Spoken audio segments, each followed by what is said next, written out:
Hello, this is Wayne Rivers at the Family Business Institute. As always, thanks for tuning in. We'd love to hear your comments and your feedback below. Go to YouTube and search for the Family Business Institute or Wayne Rivers, and subscribe to our channel. That way you never miss any of our blogs. And if you have ideas for future blogs, we're open to listening to those and hopefully dialing in a little better on some messaging that's really of import to you. So my question this week in the blog is your team holding you back? And let me tell you where this got started. So you've heard me talk about our peer group program before, I know. And Dennis Engelbrecht, my partner, came back from a meeting, and they had been talking in the meeting about the need for the CEO to make some personnel changes. And the CEO, and specifically with respect to his controller, and the CEO said this, and I'm quoting, I can't bring myself to laying off a 62-year-old who's been a 17-year loyal employee, close quotes.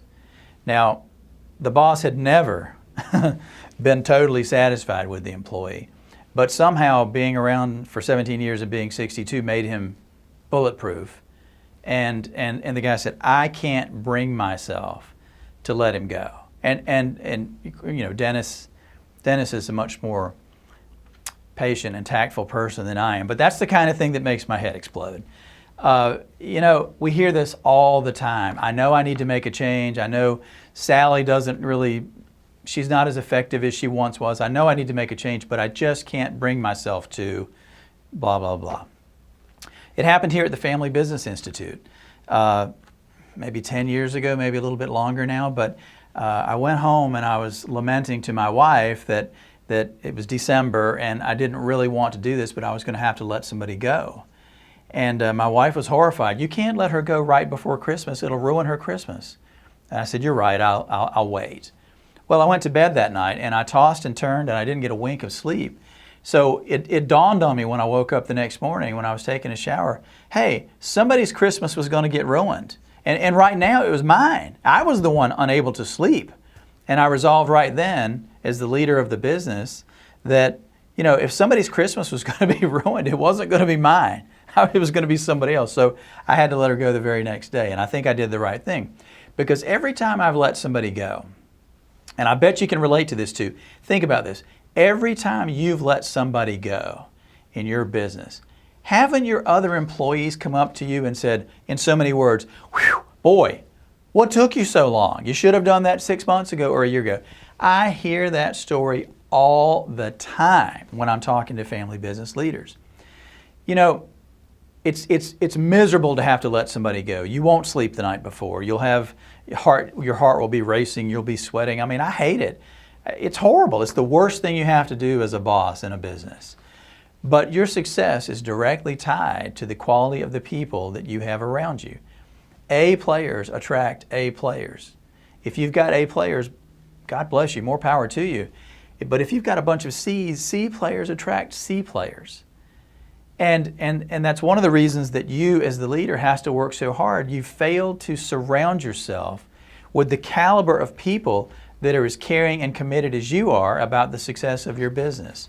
Our clients, to a man or woman, hire too fast without enough consideration and testing and deliberation, and they fire way, way, way too slowly.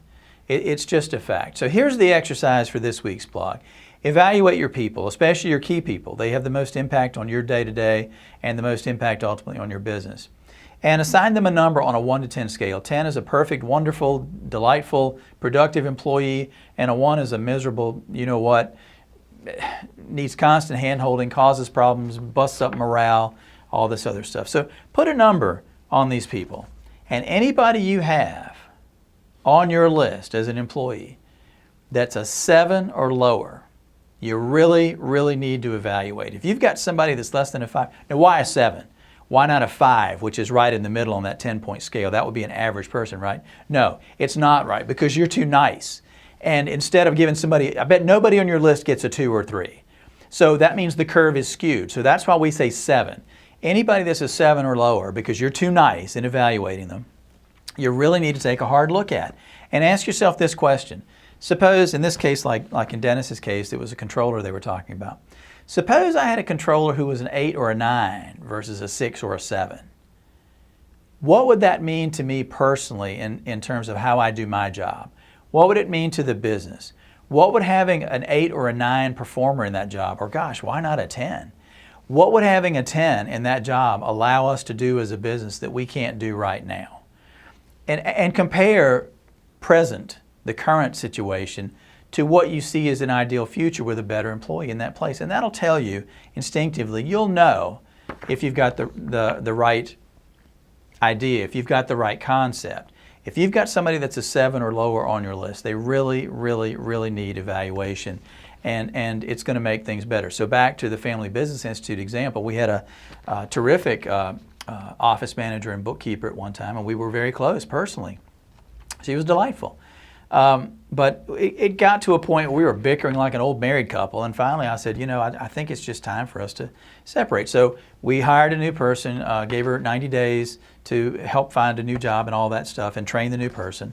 It's a very, for a tiny company like mine, it was a very generous departure, we thought anyway. So the new person comes in, and holy moly, I've replaced a 6 or 7, as it turns out, with an 8 or a 9. A couple things happened right away that told us we were on the right track. Number one, our collections went from about 60 days, because we're too nice too. We don't bother to beat our clients up about collections. But our collections went from about 60 days to about 30 days. Cut in half. One person made that kind of difference. Well, guess what? Now we have money in the bank like crazy, and I'm thinking, why wasn't I pushing for this before? And the second thing we noticed right away was the customer feedback on the peer group prep. We were hearing, oh my gosh, night and day, I felt so prepared for this meeting. Hats off to you boys for improving your process. Well, we did improve the process a little bit, but mostly what we improved was the caliber of the person executing the process. That's what it came down to. So look, you get happier customers, more cash in the bank, better cash flow turns.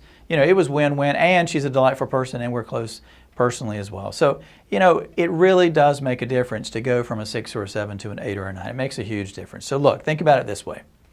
It's your business, it's your family, and it's your life. And don't let your poor performance hang around and drag down you and the other peak performers that you have. It's your business and your life. Take charge of it. Surround yourself with quality people. Turn loose those poor quality people, and you'll find that you're much happier when you don't have those other people around sucking the life out of you and your business. Thanks for your comments below. This is Wayne Rivers at the Family Business Institute.